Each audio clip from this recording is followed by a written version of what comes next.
As I ring the Tibetan bowls, a call to service, let its sound awaken our hearts and bring us fully into this moment to receive the blessings and the love we bring to each other on this Easter Sunday morning.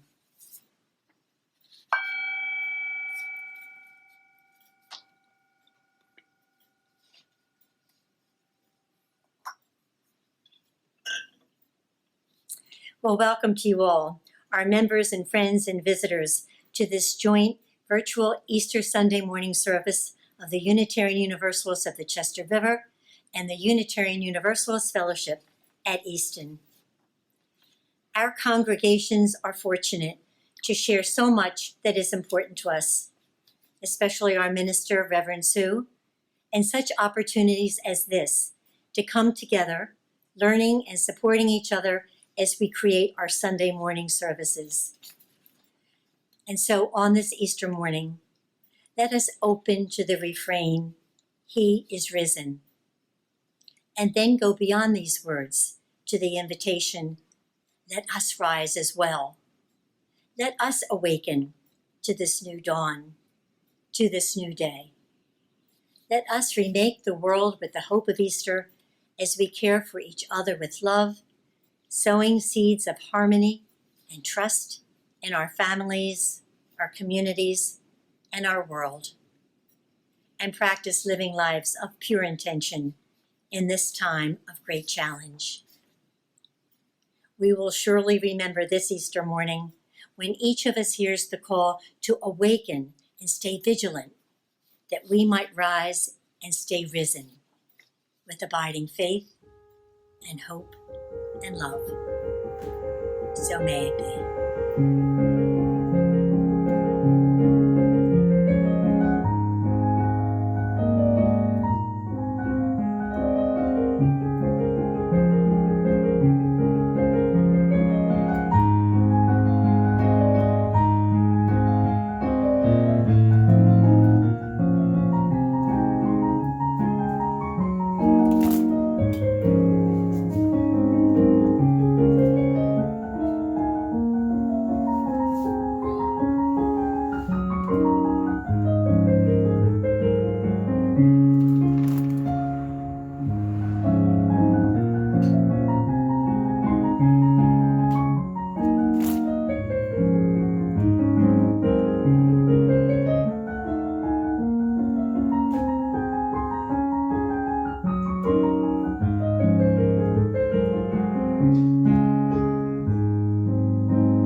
Welcome to our Easter service.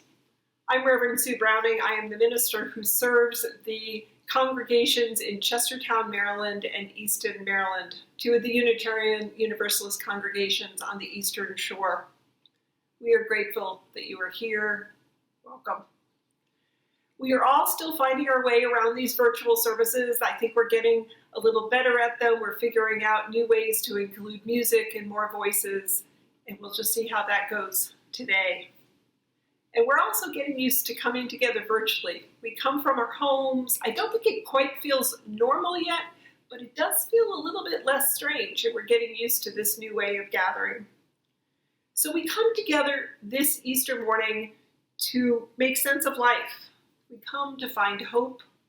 We come to build our community. We come to extend care to one another. As a shared faith community, we're blending our voices. We're blending our perspectives. And on a personal note, I just want to thank everybody who is a part of our service today, whether you've helped in the background, whether you're on camera. Thank you.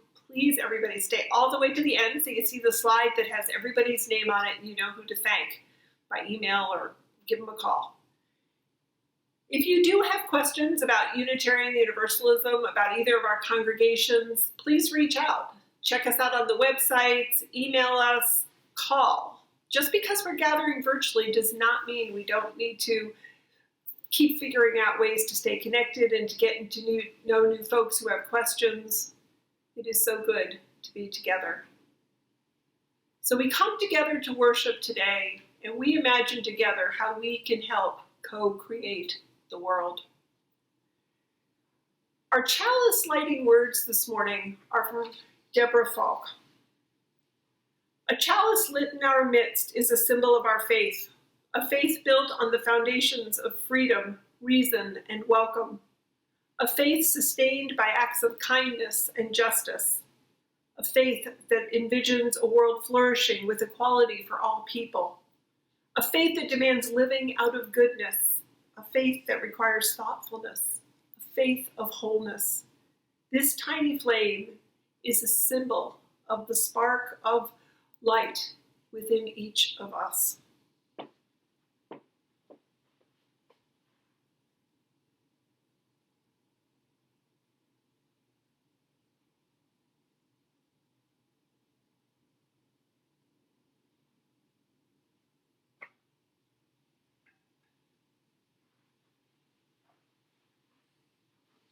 We are figuring out more and more ways to include music in our services. Our opening hymn today is Morning Has Broken. In a moment, you're going to have the lyrics are going to come up on the slide in front of you. But I do want to offer our thanks to Nevin and Ellen, who prepared the accompaniment here. And I did get a message. They wanted to make sure that everybody knew that this was prepared in an appropriate way with appropriate social distancing. So in whatever way you would like to enjoy our hymn, Morning Has Broken, whether you want to tap your feet, sing, do whatever you would like, here's our opening hymn.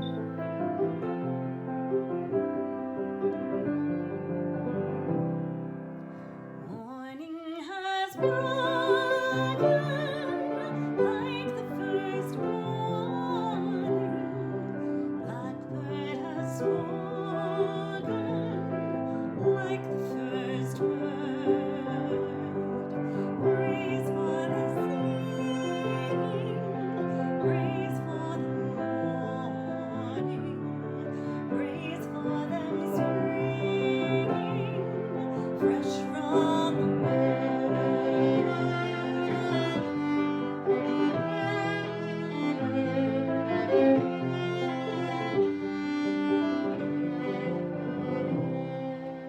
sweet the rain's new fall, sunlit from heaven, like the first dew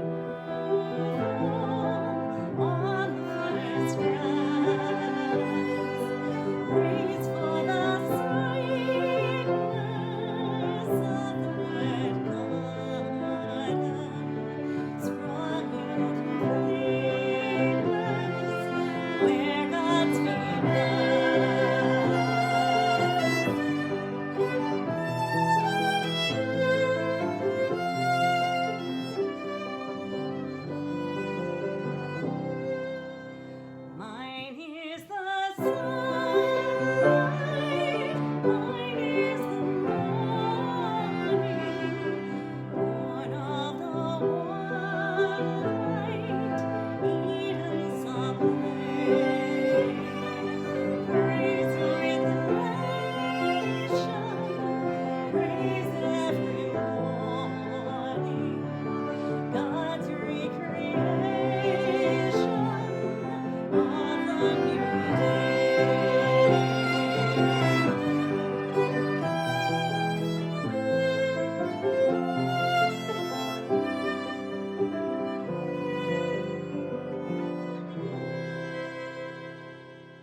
So now is the time in our service for our thoughts for all ages. And today is Easter, and so I want to ask you, what do you think about when you think about Easter?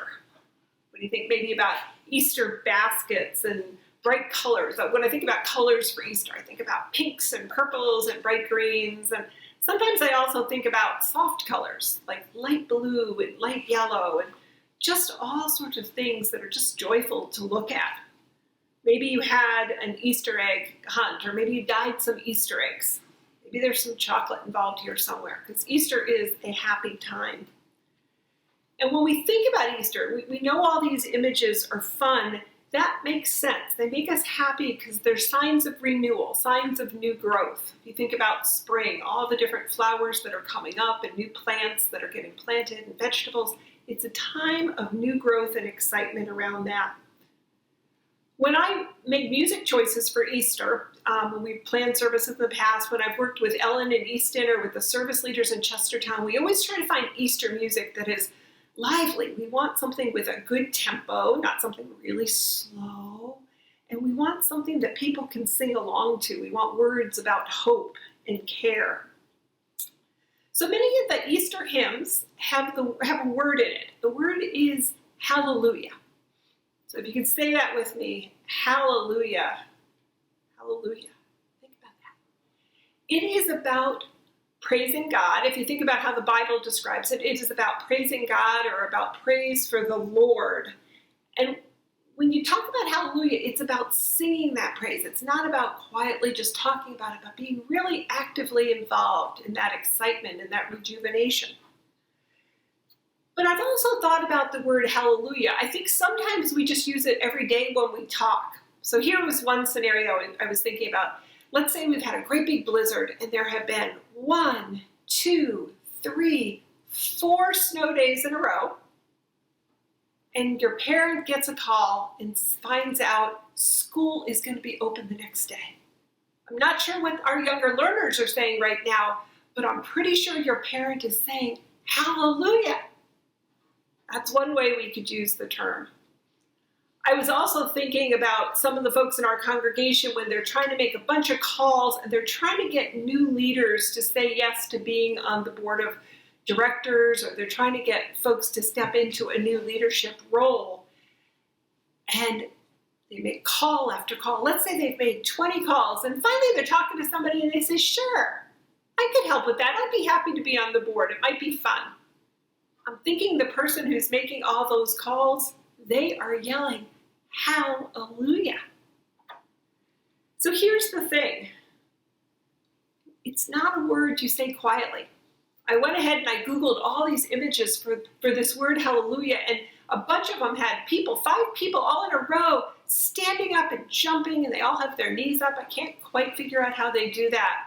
Or some of the other images had people with their arms spread out really wide. Because hallelujah is that kind of joy, that place of rejoicing. And that's what we sometimes think of when we think of Easter.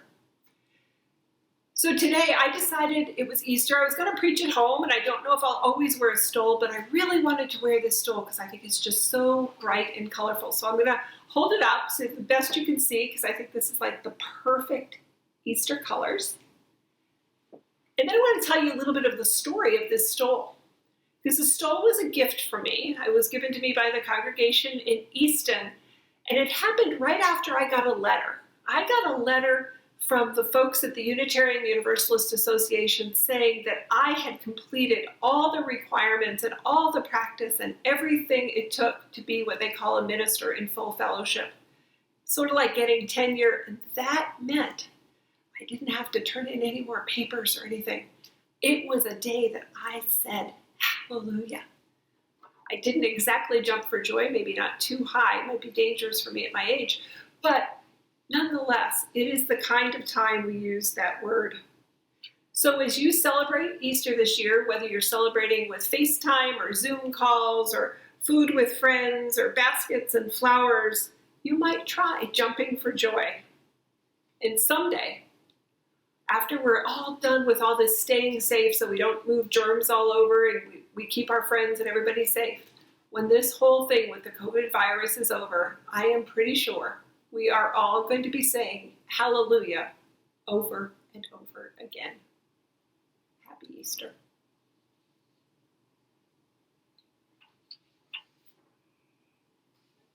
Red paper here.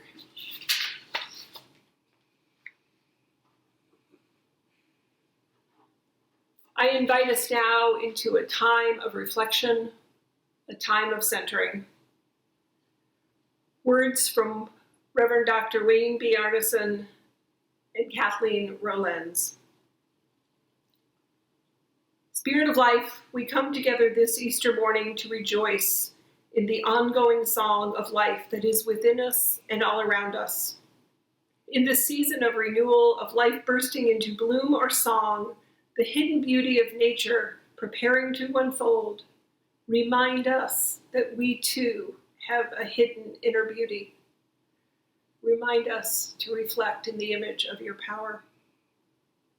We pause to give thanks for the many gifts of life that are ours, gifts we find expressed and enhanced in the community of this church. We're grateful for our family and friends and all they mean to us. We are grateful for the opportunities to learn and grow in the many ways that educators support us. We are grateful for the insights of beauty we find all around us in the natural world. We are grateful for ministry and for all the forms that ministry takes in our community of faith, the teaching, in the preaching, the outreach calls that have been done over these weeks, the care for our building, the worrying, the thinking ahead to what else might be needed. For all the ways that we are ministering to one another, we are grateful. Let us take a moment and hold these gifts and hold it all in gratitude.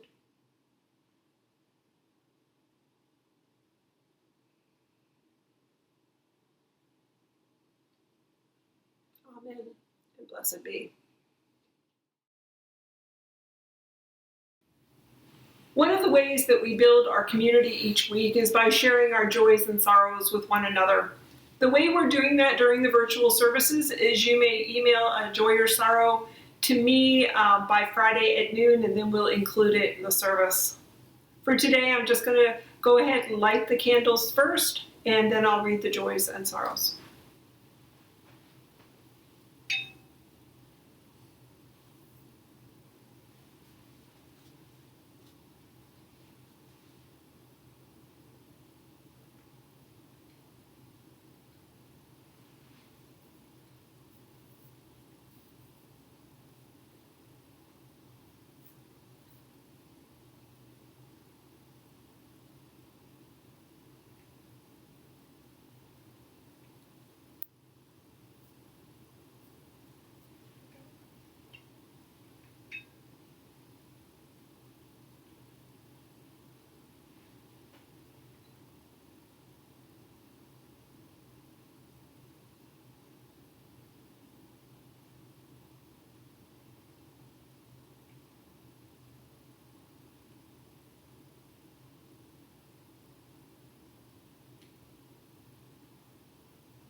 We light our first candle today for all of the sadness associated with the COVID virus. We light it for those who have died, those who are ill, and the many who are struggling. We include with this first candle the first responders, the medical teams, and the many who are providing services for us in these difficult times. We light this candle in gratitude for all they are doing. We light our next candle for the life of Mildred Hawkins. Mildred died this past week, just shy of 105. She's the mother-in-law of Nancy, and we hold Nancy and her entire family in our love and care. The next candle is a joy. It's from Christy. She has little Charlie, who is celebrating his first Easter. She wishes there weren't so many limitations associated with it, but is also finding ways to help Charlie enjoy his first Easter. John asked us to light a candle of concern for the invisible immigrants who must live not only with concern for their health, but also with concern from the long arm of ICE.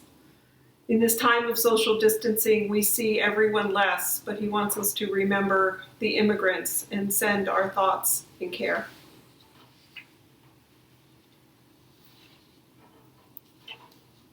Nancy shares two joys.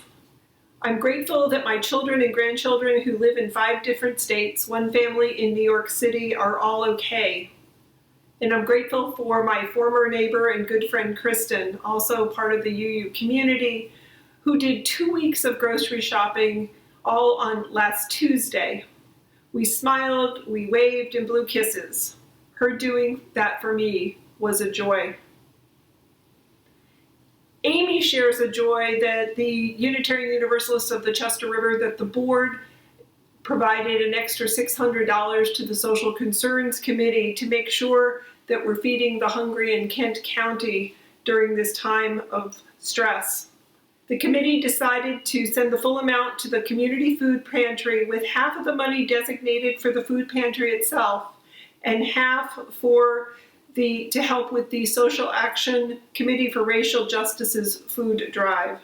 The Social Committee is incredibly grateful for the work the board did to make this happen. Sarah shared her happiness in seeing everyone make masks.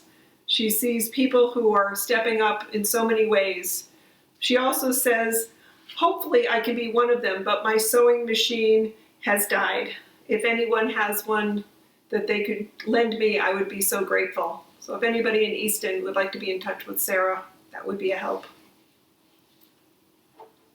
Diane lights a candle for her son-in-law, William. He's a doctor who has applied to serve in the New York City COVID-19 emergency.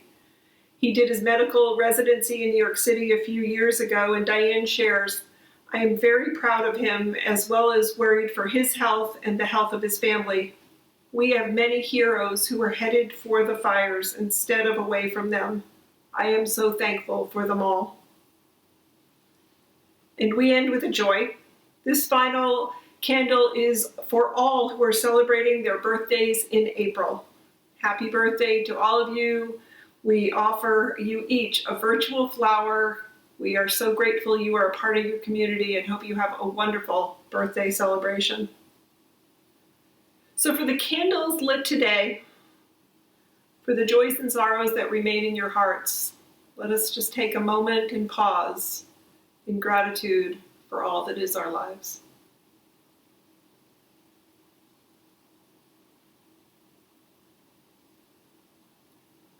Blessed be, and amen.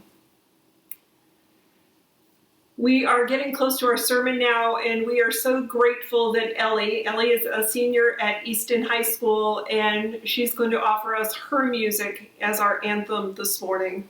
Gratitude to Ellie and for all who have helped today.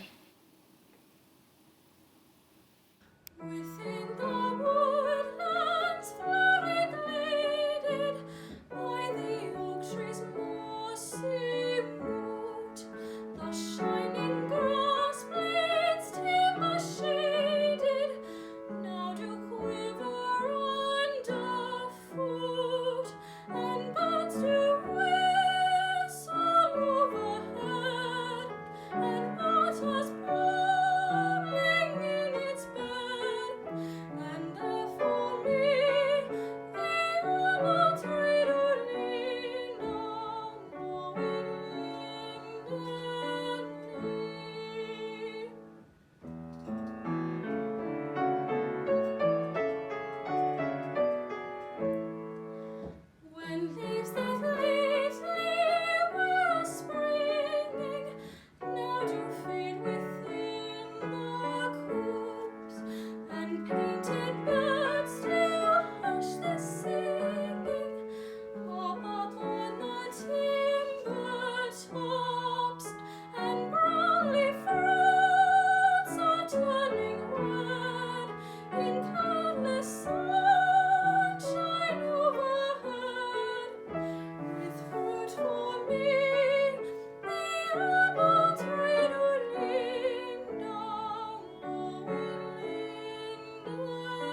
folk make money faster in the air of dark-room towns.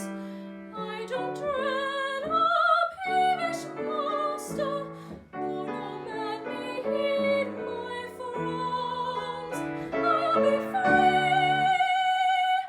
to go abroad, or take again my homeward road, to where for me the ever trader lean down lowing wind and lead.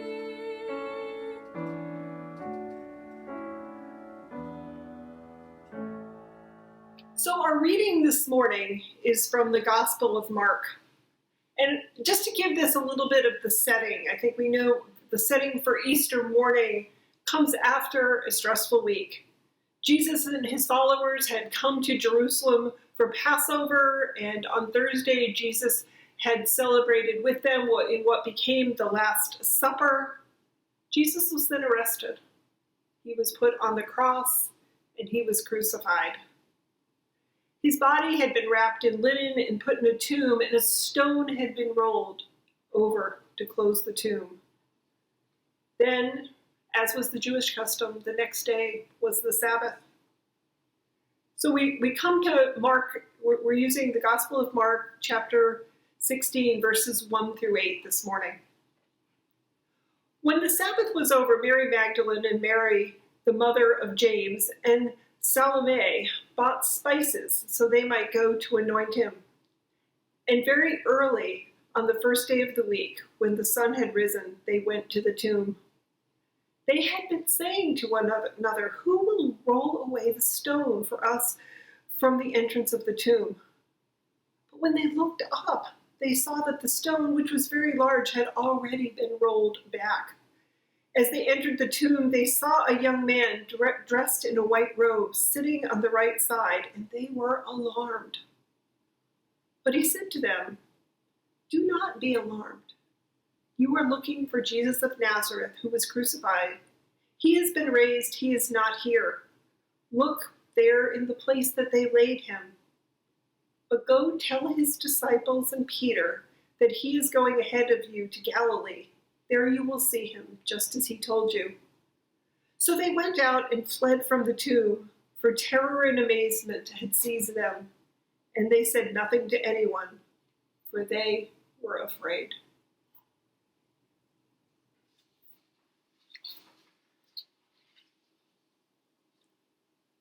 So, on this first Easter morning, I ask you to imagine Mary Magdalene. She's been a close follower of Jesus. She's part of his inner circle, and this had been a weekend of violence and sadness. She seems to be doing her best to be a calm presence in this time of crises. She and another Mary, and the other Mary and Salome, had gathered the needed spices to prepare the body. And I can sort of picture this inner conversation Mary Magdalene might be having. You know, we're going to get through this. We know we'll be okay. And I hear the worries they had were on the practical side. Who's going to roll the stone back? They were in shock, to be sure, but functioning, as we all sometimes have to do in these moments. But yet they arrive to a man who's telling them that Jesus has been raised.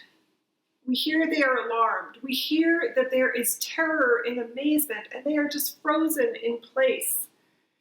They were being asked in this time to think the unthinkable. It wasn't that Jesus' body had been stolen, which they may have been able to prepare for that, but that Jesus had been raised. What had happened? Who could they trust right now? It was a surreal moment.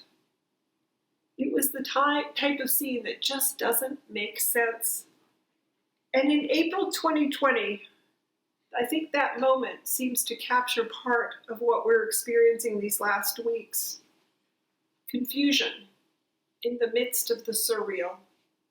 Things that we just didn't anticipate or predict.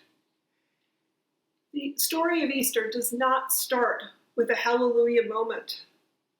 today does not feel like a hallelujah type of Easter. That first Easter, it was literally a dark morning. It was a time of deep struggle for Mary Magdalene and Jesus' followers.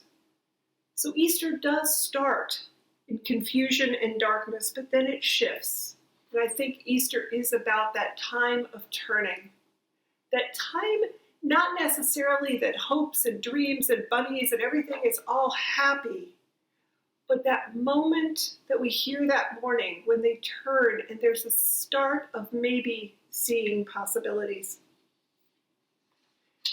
There's a time in that fogginess that maybe resurrection is the reminder that light will come again. Giles Fraser is an Anglican priest, and he describes resurrection as the Christian name we give to the multiple ways that we push back against darkness. This pandemic for us, it is a dark time. I know we're working hard to protect ourselves and our families to make sure we stay safe. And we want to make sure our neighbors and our neighbors' neighbors stay safe, and we're all doing that. In fact, you almost hear that phrase right now, stay safe, has become part of our everyday language. It's almost a form of greeting. I'm feeling that we're anticipating suffering at this time. We're holding really tight to stories of recovery. We stare at graphs and we quote when it will peak state by state. We're looking at all that. So our practical sides know that we're not going to stay in this moment forever. We're not going to be in this confusion. We tell ourselves, we actually believe it, that this too will pass. But I think of that morning at the tomb, the spices coming in hand, and yet it's not what they expected, not what they prepared for, and there's just no clear path forward. I think in these moments of confusion, it's the fogginess, the lack of certainty. It's not like there's a clear plan of what we're going to exactly do next. I was reflecting on this with one of my colleagues, one of my close friends, the Reverend Mary Gantz, and she's a recently retired UU minister. And I asked her, what are you feeling about Easter this year? How's it feeling to you? And she offered me this. Maybe Easter is not for a people who are as privileged as I have been in my life, as also have been many of the people I have preached to over the years. Easter is for people who understand sorrow. Of course, everybody understands sorrow. We all have loss and grief in life. But in my life, I have not faced collective loss and grief, systems-wide, this nearly universal loss and grief, or anything approaching this scale. There are peoples who have. It seems to me they understand something I am now just getting a glimmer of, about how to hope for the unimaginable, the impossible. So Easter is about hoping for the unimaginable. So we are in a storm. There's just no way to deny it. We are in surreal times, but it's an odd storm. Some people are sick and very sick, and there's been death. Many are recovering. But yet, for the most part, we have food and shelter, chores and entertainment. But there are the stresses of job insecurity and squirmy kids. We miss the sense of touch. And then we get mad at ourselves for even thinking about complaining. It is a surreal and confusing time, my friends. This past week, Governor Cuomo in New York was asked when we'd return to normal, and he responded this: I don't think we return to normal. I don't think we return to yesterday. I think if we're smart, we achieve a new normal. That Easter morning, Mary Magdalene was in shock. And she too had to be starting to wonder what was going to happen to the vision that she and Jesus had. The vision that he and the disciples and everybody, that the world should be changed, that it should be a fairer place. In the midst of all that confusion, maybe it wasn't the first day or the second day, But in time, she had to wonder, what's going to really change? Would there be real actions? Would there be something that would come out of Jesus' ministry? But that first day, it was too hard to figure that out. How will we come out of this time in our history, my friends? My friend and colleague, the Reverend J.D. Benson, was also a recently retired UU minister. She was passionate when we were having a conversation that all these stories that are coming up as we go through the COVID virus just point out inequities that have been around for a very long time. The pandemic, she says, are hammering home some things that have always been true. That those who have pre-existing conditions because they have had no health care are in that spiral, that it continues to hamper their thriving in this world. The suffering is there, and living without health care is just a sin. She shared of stories that she's hearing about EMTs that are working in incredibly prosperous states, and they work for something not that much above minimum wage, and some of them have no benefits. She talked about the voting process. What are we going to do to encourage voting? Where are the fragile parts of our system? What are we going to learn? These are examples of challenges that have been all around us. Will we pay attention, or will we look away? There are peoples that have understood these deep challenges for such a long time. We have a chance to see possibilities, to see a new normal. And that's a lot of what Easter is about. So my question I want to leave you as you move forward from Easter Sunday and into the actual whole Easter season that follows, what do you hope returns back to the way it was, just the way it was? But what are the possibilities? Another question, what are the possibilities that you could expect and imagine in a new way? Maybe you're not fully able to picture that quite yet. That's okay. It's not about it turning and then knowing it all. But an Easter day is about looking toward those hopes, giving voice to the vision that you might see in the next time. How are you connecting to those who are suffering? Reverend J.D. also asks this: how did Jesus' life, his teaching, his relationships, and his death contribute to a shift in thinking and understanding? Maybe that's our Easter question. What's changed, and how do we want it to keep changing? So it's an invitation to explore questions. And yes, there is reason to shout and be in shouting and joy abundant for spring, to reach toward those images of a refreshed world. So jump as you dare, stretch your arms as you can, and hold these images of flower and brightness. This Easter, let our hearts be turned to hopes for a new normal. And may our hallelujah moments be not too far away. May it be so, and happy Easter. Hang on, Bill. Bill's giving me signals that he's not supposed to give me quite yet.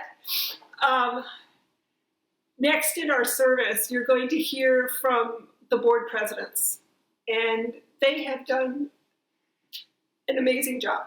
So, in gratitude to Christina, Emily, and David. I'm Christina Drostin, one of your co-presidents from UUFE. I want to emphasize that our priority right now is to make sure that our congregants stay connected and that each of you are receiving the support and the help that you need during this incredibly difficult time. Furthermore, I'm happy to say that our board continues to make decisions and coordinate the work that is needed to keep our church functioning.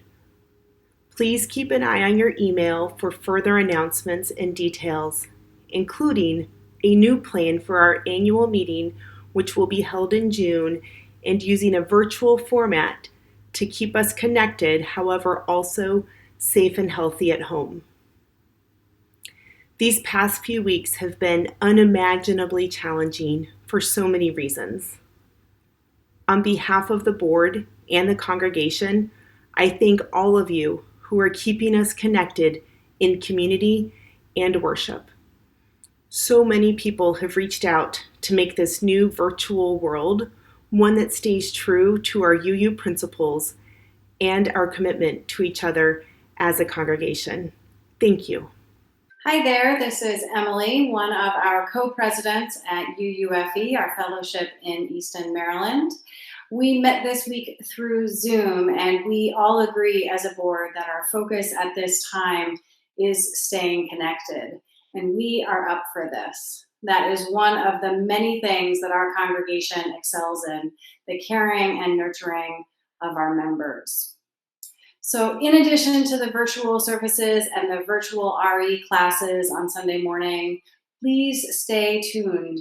We will be having next week a lay-led service that's going to be pre-recorded and uploaded to YouTube. We're also going to be trying out some small group experiments as well. Today we'll be having a virtual coffee hour for the first time. And in a couple of weeks, we're going to be having a book discussion about the book Introduction to Paganism. So look in the newsletter for more details about both of those events. And of course, also let us know your interests, because together we can try new things and try things out in new ways. We look forward to hearing from you. Good morning. I'm David Beeler, a member of the Board of Trustees from the UU of the Chester River.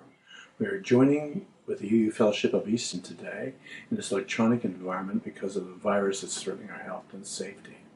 An upside to this situation is the two congregations, linked by Reverend Sue, have come to know each other very well by working together to bring about these virtual services. I'd like to assure our members of UUCR that the church is continuing to be maintained and our members are supported. The Pastoral Care Committee is overseeing reaching out to everyone through phone calls and heartening email cards. We encourage anyone needing assistance to contact a member of this committee. We'll be sending out a contact list that has the names and numbers of everybody. Feel free to contact them with questions or requests. Our own Social Concerns Committee is continuing to support the community efforts, such as the local committee for racial justice to supply food for those less fortunate, namely Kent County's children, elderly, and the homebound. The Buildings and Grounds Committee continues to oversee and maintain our sanctuary and the grounds. Our finances are very strong. We had a very successful stewardship campaign and services auction. Most important, our investment strategies suffered no setbacks due to the recent financial downturn. Our administrative offices are continued to be open by way of phone or email. Our technical committees are bringing you these online services and planning other ways to substitute for our physical distances.